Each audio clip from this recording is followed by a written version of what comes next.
Hi friends, yes it's still me. I'm just wearing a hoodie, I'm cold. I know y'all are real confused because usually I only have the tank on, but I'm freezing my ass off. I don't know why it's so cold, probably because it's winter. But I don't plan to leave this on the whole time, I'm just leaving it on until I warm up because this week we're doing a What Would Leo Do? And I picked some topics that are gonna get me heated. So, I'll be nice and toasty after I talk a little shit and then I'll take this off. But our first situation, oh, here we go. This person wrote in and said, she recently moved in with her boyfriend's parents. Like her and him moved in with the boyfriend's parents.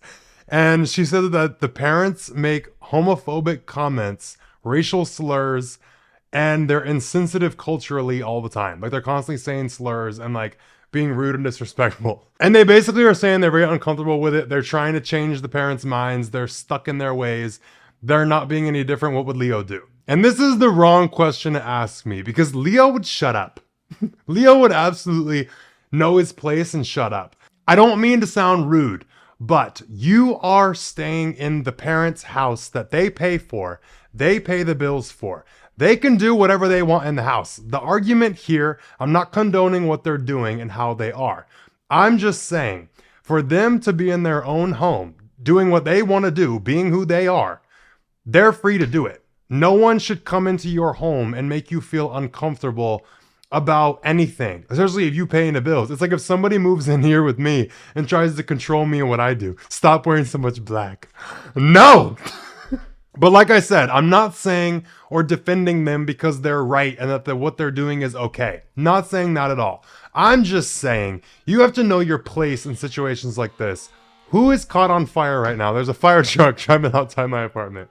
Y'all okay? Anyway, the reason I brought this one up is because a lot of people need that reality check of this entitlement of like people on social media. Social media is not real. It's not a real thing. And that's not what real life is like. So if you're like thinking that things are going to be the way that they are on social media and everybody's going to be PC and everybody's going to care how you feel and not say bad things or things that would get them canceled online, normal people don't behave like that. People who are not online all the time say whatever the hell they want. And like I said, I'm not saying it's okay for them to be racist or homophobic or culturally insensitive. My point is they're free to do what they want in their house. It's not your place to be kind of living off them and trying to correct them and change them and tell them they're not okay in a house you're mooching off of. I don't mean to be rude, love you, babe, but move out. Like, what would Leo do? Leo would shut up or Leo would move out. Like, you get to take on the burden of moving out and figuring it out on your own, or you could take on the burden of living with them and dealing with their bullshit. You get to choose what you want to do, but it's not really an option, in my opinion, to try and fight them and change them and make them see anything different. People who are racist or homophobic are gonna have to learn in their own time with their own experience. If they're constantly fighting you when you try and change their mind and like open their mind up and open their perspective, they're not gonna change it. Like something's gonna have to happen to give them like the reality check that sexuality and race and skin color do not matter. And it doesn't give you something to like talk bad about. It's not something to degrade about people. That's something they're gonna have to learn on their own time. And it's not your place to try and force them to learn it, especially when you're in their house. So we're starting this What Would Leo Do off strong, and Leo would leave or shut up. I have an update about my tour. 2 of the shows sold out in 48 hours. San Diego and Phoenix, both sold out. And a lot of people were messaging me and harassing my team about everything selling out so fast. So I have news. I added 2 more shows. So I added another show in Phoenix and I added another show in San Diego. So if you didn't get tickets on the first round, there's 2 new shows. And I will put the link in the description where you can get tickets for the new shows because the first one sold out. You guys have my heart like so full. I'm so excited to meet all of you and I'm so excited for this tour. Also, a heads up, any of the other locations that you see, they're all very close to selling out. So if you want a ticket, go run your little ass because the 2 extra shows we added in Phoenix and San Diego, that's the only 2 that we're adding for January. There's going to be more dates and locations later in 2024, like around summertime. So I just wanted to give you all a heads up about that and just say I love you guys so much. And I'm so damn excited. All right, the next person asked, how do I stop regretting my past sexual experiences? I'm embarrassed of the things that I did sexually. I'm embarrassed of who I allowed access to me sexually before becoming more self-aware. I keep running into the same people. What do I do? So, first thing I want to say is, can you move? That's my favorite thing to do. I love to move and restart. Like, nobody knows me. Nobody I've hooked up with is anywhere near me. Like, I have a fetish for moving. But if moving is not an option for you, what you have to get about being embarrassed of your past and like people who you've hooked up with, I have dealt with the same thing. But the thing that helped me stop being embarrassed of like people I hooked up with years and years ago is time, one, but two, transformation of myself. So the version of me that people got to experience sexually no longer exists. That person is dead and gone. I've transformed into so many different versions of myself, and who I am now, they could never get access to again. And there's a lot of peace and comfort in that. And there's a lot of peace knowing that even if you haven't changed a lot physically or mentally and emotionally yet, just locking it down in your mind that you will never be with them again in a sexual way, like just limiting that access and knowing in your own brain you will never allow that to happen, gives you a sense of control over the situation and will help you a little bit with the embarrassment. But this is a big reason why if you're going to be hooking up and fiddling people's diddles, keep it to yourself. Because if a lot of people know about it and your friends are out with you and they know that you've done all these things with like all these other people, they're going to feel awkward and like weird too. But if you haven't told a lot of people and you still feel awkward, just focus on changing yourself and improving yourself and basically leveling up past this person where for people now who like got access to me like years and years ago and that I like hooked up with, for them to say that they've been with me, anyone they tell is gonna be like, yeah, bullshit. That kind of like defeats itself. But a lot of people that I've hooked up with in the past know they could never get me again. Like you have that memory of old me. You'll never get this me. You'll never get the new me. And something I love is getting tattoos, and I'm planning to get so many tattoos once I'm finished with laser hair removal. But that's like kind of a big signifier of this body you have not accessed. Like if you get a tattoo on your body or lose weight or change your body or do something to it, they haven't accessed you with this new thing. So it's a very fun thing that a lot of people find very therapeutic. And a lot of people get tattoos in provocative places like on their ass or like down there to kind of like signal that like you haven't been with this. And it's like a clear distinction of like who's been with what. And like you didn't get access to this new me. It's kind of like a signifier of like stepping into the new you. And I plan to get a lot of tattoos down there. Like I'm going to like do it so tastefully and cool. But I'm not saying you have to get tattoos. There's plenty of ways to level up yourself and like change yourself and grow mentally and emotionally and get through all of this, but time is going to help it. And time not hooking up with people who are below your standards will help that. You can fully hook up with people if you want, but do it with people who are of caliber and understand like you did what you did. You knew how you felt and why you hooked up with these people, and you have a chance to fully understand why you did what you did. So try to understand why you did it, why you allowed them access to you, what you were dealing with emotionally that made you feel vulnerable to bend in your standards and get with someone kind of like below them, and really figure out and try to understand you and why you did it. Because as soon as you do that, you can't really judge something so harshly when you understand it. You then are free to take what you've learned from the situation and choose differently. And then over time, consistently showing yourself that you choose different and you make yourself inaccessible to anybody who's not on the level that you want, the confidence is going to come back and the embarrassment's going to go away. Like there is just things you're going to have done. But my biggest thing that's helped me is becoming a person that didn't do that. Like there's such a clear distinction of me now and who used to hook up. So that's the biggest thing that's helped me is just like incessant like growth in myself, and also the understanding of why I did things and the commitment not to do them anymore. So that's what Leo did. Okay, the next person said, I want to become more spiritual and I want to know the first steps I should take. And they also said, how did you become so spiritual? So this is going to fall in what would Leo do by what would Leo did. Okay, I'm going to tell you how I became spiritual and connected with everything that I am now. I don't follow the typical religion of anything. I have my own kind of relationship spirituality from things I've experienced, I know, and I believe through what I've had happen and gone through. So it's gonna look different for everybody, but the first thing I did was learn how to reconnect with my emotions and feel things. Because when I was 19, this is gonna be a story, okay? It's gonna be long-winded, but it's all gonna wrap up and make a lot of sense. And I'm gonna tell you about my first like premonition of something that really solidified my spiritual kind of like path. So when I was 19, I was in therapy to try and connect with my emotions again because I hadn't felt anything besides anger or like laughter and happiness. Like I didn't feel anything else. I had like tragic things happening to me and never felt sad. Like I never cried from 12 to 19 or 20. Like I didn't cry anytime between then. And I knew something was off. Like I only felt two emotions: anger, sadness, or like completely numb. I felt nothing. So I got back connected with my emotions and started to feel things. It was a process from hell. And it sucks. And sometimes I regret it because now I feel things way too much. But that's kind of your ticket in to becoming spiritual, is getting in touch with your emotions, because that's what kind of kicks you into your intuition. And it goes from there, what you're able to think, know, and access and become aware of. So while I was in this whole process of learning to reconnect with my emotions, I started working as a nurse. Like I was in nursing school and then I graduated and I started working as a nurse.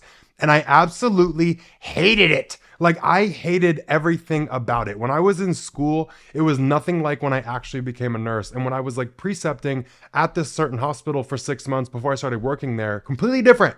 When I started working there, what? The flip from hell I never thought was coming. And I literally was so upset. Like I just worked this hard in school to have this be my life. And I'm now going to have to nurse for the next few years to get where I want to go. And I wanted to find ways of how to deal with it. Like I didn't give myself an option of like quitting or getting out of it. I was like, how can I get better at enduring what I'm going through to be able to kind of like manage myself mentally, because it drained the life out of me. And I hated my life while I was nursing. So I was literally looking up and researching and like watching videos about how to basically suffer better and just deal with what I had to deal with. And I ended up finding videos that were the opposite. They advertised teaching you how to suffer and endure things, and they actually spoke about the opposite. A lot of people were proposing the idea of you cannot resist yourself, and for you to force yourself to work a job you hate and to live a life you hate and do things that drain you, when you force yourself to keep doing it, something is going to stop you. Like you are going to be stopped. Like you'll get an illness, you'll have an accident, something will happen. And the universe is literally going to turn the heat up, like it's going to burn your ass until you change it and move it and do something different. Like resisting yourself and doing things you hate is not maintainable.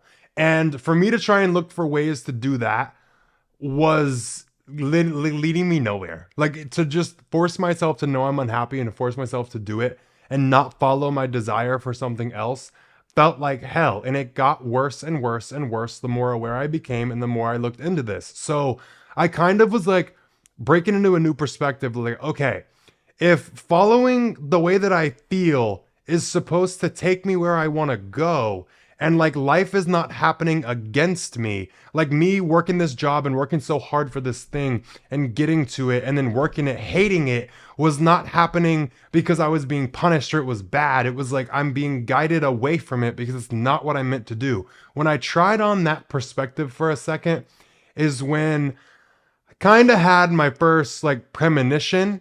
And when I heard the whole, like, if you try and force yourself to live a life that you hate, the universe will stop you and do something to you, I got scared a little bit. I was like, what do you mean? I was like, I'm scared. And I half like didn't believe it. But the people that I was finding were proposing the idea that like when the universe does something to you that forces you to not be able to continue down a path that you hate your life, it's not happening against you, it's happening for you.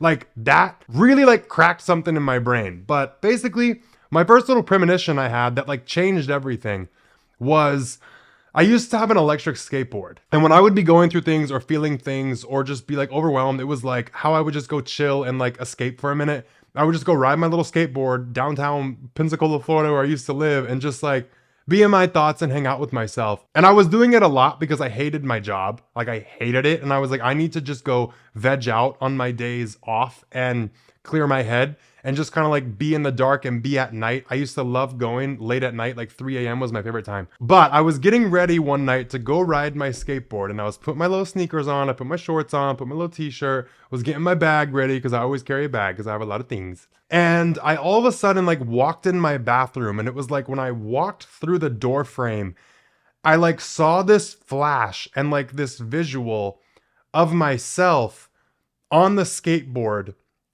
hitting a hole and then flying off, because the skateboard goes like 25 miles an hour. So I would like, you can get hurt. But I had like this visual and it felt so real of like me crossing this road where there was train tracks, and I hit something and I flew off and broke my leg. And it scared the living shit out of me. And I've always had this weird thing, like my whole family has it. We can predict things before they happen. Usually it's through dreams. But this was my first time being able to do this in like an awake state. And it wasn't long. It was a very fast like visual. And it stopped me while I was getting ready. And I was like, what the hell? What the literal hell is going on? Like, what was that? You know what I mean? I was like, what? But then I started thinking about the videos I had been watching, and I was like, wait, if this isn't actually a bad thing, like life is not happening to you, it's happening for you. For me to go out right now, if I were to break my leg, what would I get out of it? I'd get to take time off from work, and I would not have to go to work. Because the way I broke my leg in my little like vision was not like, oh, you can put a cast and like hobble around. It was like bedridden. So I was like, okay, if I were to go break my leg right now, I can see how it's for me.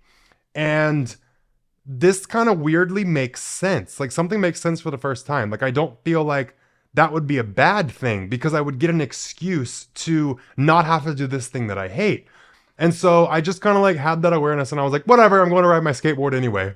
Ballsy of me. But I literally was riding down this road I always ride down, and there is train tracks. And as I was getting closer, I saw the visual like happening as I was like coming to the front of like the railroad tracks. Like I was going like fast as hell. I had my little remote. I was zooming that bitch. And something told me to like pull it. Like something, I felt something like pull my arm to like pull it back, like pull back on the speed. And so I did, because like something in my head was like, stop, like slow down. And so I like pulled the gear back, and I like slowly rolled up to the train tracks.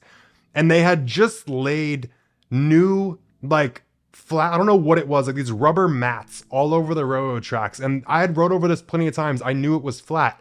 This night I went, they had laid new like tracks down over it, like something rubber. I don't know what it was, but there was gaps like this big in between each of the railroad tracks. There was 4 gaps, and I literally like got full body chills and was gagged, because I was standing there in the middle of the railroad tracks looking at this, and I was like, had I hit this full speed, I would have flown off. And I literally rolled my skateboard up next to it and like hit it, and the wheel fell in. So like I fully would have hit it and flown off had I been going full speed. And that moment is what changed everything for me with like my relationship to the universe and spirituality, understanding emotions, and like life happening for you, not to you. That was when I had my first experience that kind of like confirmed that. And it's just gotten stronger. The older I've gotten and the more I've experienced, like now I'm so tapped into it. I can like predict a lot of things, and I know things like this, but this like validated that new understanding and the new perspective I was trying to hold. Like I was just trying it on, and it worked. And like, that's just my personal experience. A lot of people wouldn't believe it and be like, oh, you're a quack. No, I'm not. But that was the first thing that like cracked my mentality about spirituality, because I'd sworn off religion and anything spiritual for so long. But that really like brought me back to it. So like reconnecting with your emotions is number one, like trying to feel them and reconnecting with them, trying to understand them, and then using your intuition and letting it kind of blend and feed into it. And then you're going to have spiritual experiences on your own. I have so many that I've gone through that have solidified what I think, and they've shaped my beliefs. It's not like, oh, I'm holding this belief and looking for confirmation. It was like, I try on random perspectives and see what happened. And it's like the perspectives I tried that had something happen, it's like it established my belief. So like my relationship with spirituality has been built. I don't like the whole blindly follow what someone's saying. Like I'm gonna try it out. You know what I mean? But that's how I did it. That was step one, was just getting in touch with my emotions. And it floodgates from there. All right, it's time for me to take this hoodie off. I'm sweating. Here come the arms again. Now I look like me again. If you've been wanting to learn a new language, today's sponsor is gonna help you out. It's Babble. I've been trying to learn Spanish since high school. Like I learned a little bit and I've been trying to learn more Spanish. Like I want to get fluent, but a lot of language learning apps and websites and all that aren't really that great, and they don't teach you things that are useful. But Babble actually helps you learn how to have full conversations, and I have been using it, and I have been learning a little more Spanish. So if you see me doing a full episode in Spanish in a couple of months, don't be shocked. I'm totally kidding. I'm not learning it that fast. But I am learning a lot more, and I've tried all the language apps out there because I also want to learn more Albanian, and Babble genuinely is one that has been the easiest to like learn a new language with. So instead of paying hundreds of dollars for a private tutor, or fooling yourself with language apps that are like games, Babble's quick 10-minute lessons are designed by over 150 language experts to help you start speaking a new language in as little as 3 weeks. And you can speed this up because you can go as fast or as slow as you want with learning the new language. But Babble is designed for real people for real conversations. All of Babble's tips and tools for learning a new language are approachable, accessible, rooted in real-life situations, and delivered with conversation-based teaching. With that, here's a special limited-time deal for my listeners to get you started right now. You can get 55% off your Babble subscription, but this is only for people who listen to my podcast, because you got to go to babbel.com/aware. So if you're interested, you can get 55% off at babbel.com/aware. That's BABBEL.com/aware. Rules and restrictions may apply. Now back to what would Leo do? All right, the next girl said, oh, I'm not laughing at you. I'm just laughing in general, I feel. She's in a relationship with a guy, and she's all of a sudden thinking that she's bi.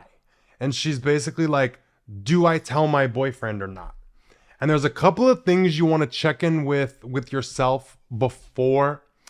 And it's kind of like owning up to what you're feeling, recognizing it, and seeing what it is. Like, do you actually have an urge to be with a woman sexually? Do you actually feel attracted to them? Do you feel like you're lacking something and you want to actually like go experiment and try it? Or is it just a thought that's in your head that's like, okay, cute? Or like, do you actually have like forward moving energy behind it? Like you want to go play with some pussy. Like you want to go like do something with a girl. Like, do you actually want to act on it? Or is it just thoughts and feelings coming up? Like, don't be scared of them. Like, you're safe in your own head. You can allow these things to come up and entertain these thoughts. You don't have to talk to anybody about it yet. But I think really like get clear on understanding what it is you actually want and if you actually want to do it. Because sometimes thoughts are just thoughts. Other times it's desires. And if you actually have the desire to go be with a girl and you want to pursue that and you want to try that, you basically have two options that I'm going to tell you. If you want to lie and do whatever you want to do, Leo would not do that. But your two options are basically, if you realize this is actually a thing that you want to experiment with and try, and you have like a sexual need for a woman, one option is to resist yourself and shut it down and never get to experience that. Do you want to resist yourself and limit yourself and never give yourself that? Or do you want to be honest and communicate with your boyfriend and see where it goes from there? Like, you might have to give up your relationship fully.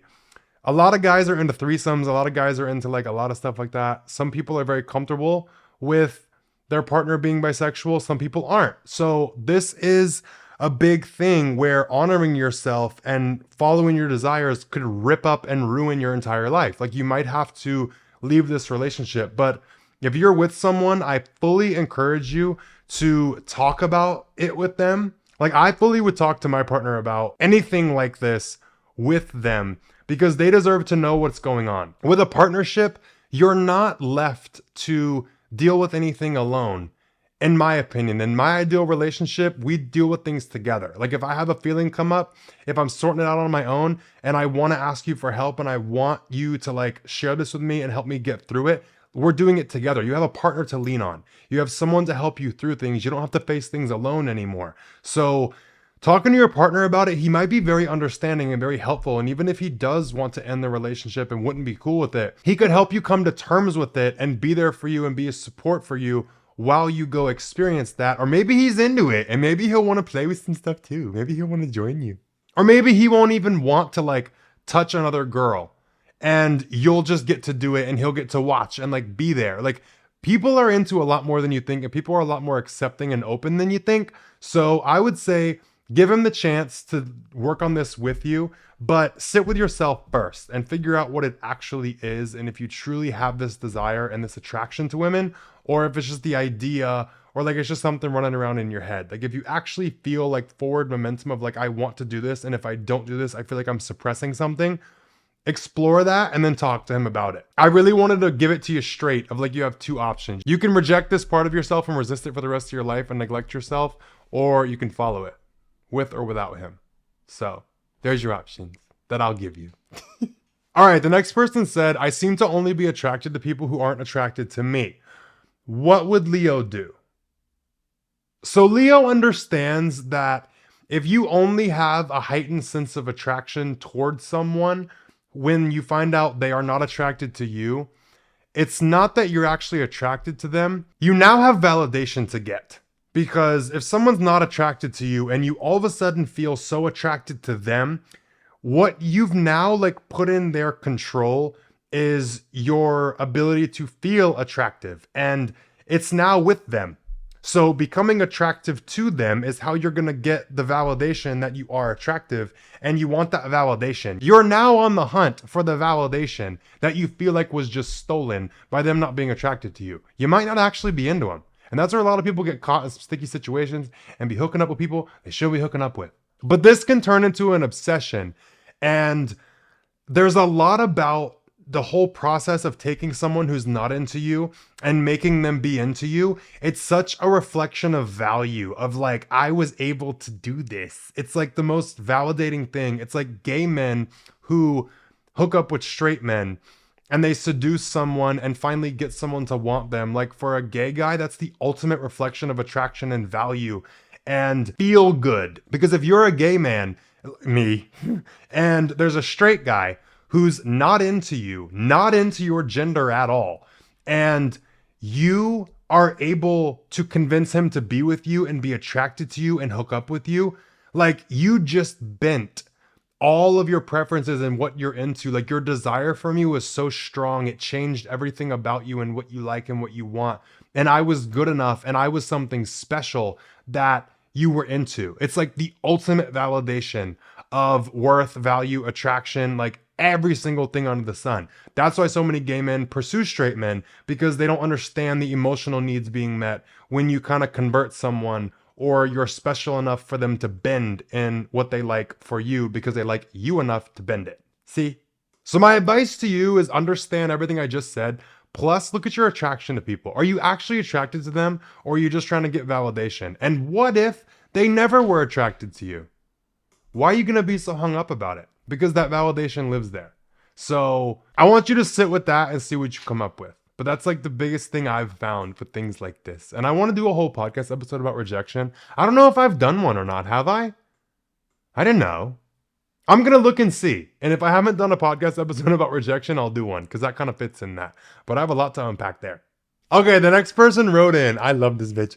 She says, when I go out to bars and clubs, I constantly have my ass grabbed and men touch me just when I'm walking by. I don't do anything to flirt with them, but I'm constantly being touched physically and harassed by men. I know martial arts and I know how to rock them, basically. But I don't want to cause a scene. What would Leo do? Cause a scene? Cause a big fat scene. What the hell?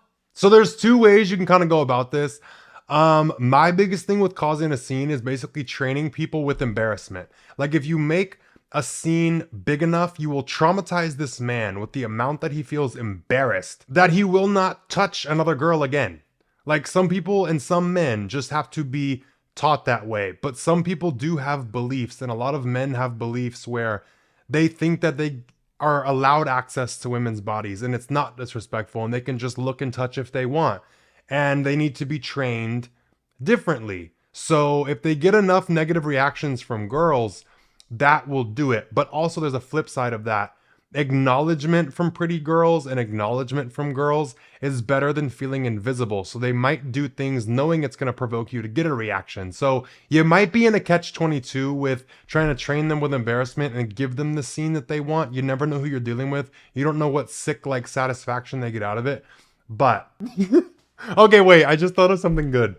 Honestly, if they seem like one of the toxic like straighty men type, turn around and practice getting your voice as manly as you can get it and pretend you're transgender. I want you to speak like you're a man and scare the living shit out of them. Not because it's bad or weird, nothing against trans people at all, but like men who are so fragile in their masculinity, for them to make a move on something like that, they're gonna be traumatized. They're gonna be freaked out that they just accidentally, because they look at it like a man. They're gonna be like, oh my god, I just grabbed the man's ass. You wanna take their bad views and their like misogyny and their homophobia and kind of turn it against them. Like make them think they just grabbed a man dressed as a girl's ass. Do it. Like, that would humble them and make them never do it again because they'd be shit scared. Because they're gonna go home and be questioning themselves. Like you're gonna like turn this whole situation against them. So I feel like that's funny. I feel like that's something I could condone online. That like I won't get no backlash. Maybe, who fucking knows? Now we gotta talk about HelloFresh. I've talked about them before and it's because I love them. So with HelloFresh, you get farm fresh, pre-portioned ingredients and seasonal recipes delivered right to your doorstep. Skip trips to the grocery store and count on HelloFresh to make home cooking easy, fun, and affordable. That's why it's America's #1 meal kit. The holidays are right around the corner and HelloFresh can help take the stress out of dinner by delivering everything you need to cook up a tasty meal right to your door, saving you tons of time. Emphasis on saving time because they send me meals a lot. And everything comes pre-portioned, set up, ready. And it has instructions. And it just tells you what to do with what. Like everything's already cut up, portioned, done. You just throw it together. And I was skeptical before I tried it because I thought it wasn't going to taste very good. You know what I mean? Like some stuff just don't taste. Everything's real good. I've tried so many recipes and I eat their meals a lot because they have a lot of like macro friendly things, fitness friendly things, diet related things, but they also have full normal meals too. So you can really customize it how you want. But the most wonderful time of the year is also the most delicious. Enjoy every bite of the holiday season with HelloFresh. Choose from over 45 weekly recipes and over 100 curated picks from the HelloFresh market. We do have a new code because you can go to hellofresh.com/awarefree and use code awarefree for free breakfast for life. You'll get one breakfast item per box while your subscription is active. That's free breakfast for life at hellofresh.com/awarefree with code awarefree. And that's all I have to say about America's #1 meal kit. Love them. All right, the next person said, my brother recently got in a relationship and he was my closest person, my best friend. We talked all the time. And now since he's gotten with this girl, he's been up her ass and distanced himself. He's rude to me and says hurtful things, and there's a lot more to this. I want to talk about this situation and how I navigate friends or people I'm close to getting in a relationship and then kind of distancing themselves or just being fully invested in that person. This is something people are going to have to learn to balance on their own. So whenever someone who doesn't know how to balance having multiple connections in their life gets into a relationship, the person they're dating and your brother's new girlfriend, that is going to be his new main focus of connection. He's going to want to get everything from her and prioritize that connection over all others. Like a lot of people think your partner is the only one who is able to meet needs for you and be there for you and be able to have a connection with you. A lot of people don't know and don't understand. You can have them with a lot of people. You need to have friends. You need to have people outside of this relationship. But this is something people learn the hard way, and there's no talking to them. There's no nothing, because this new person, for someone who doesn't understand the balance, like your brother is just going to look at this girl like that's his only source of connection, the only person that can be there for him.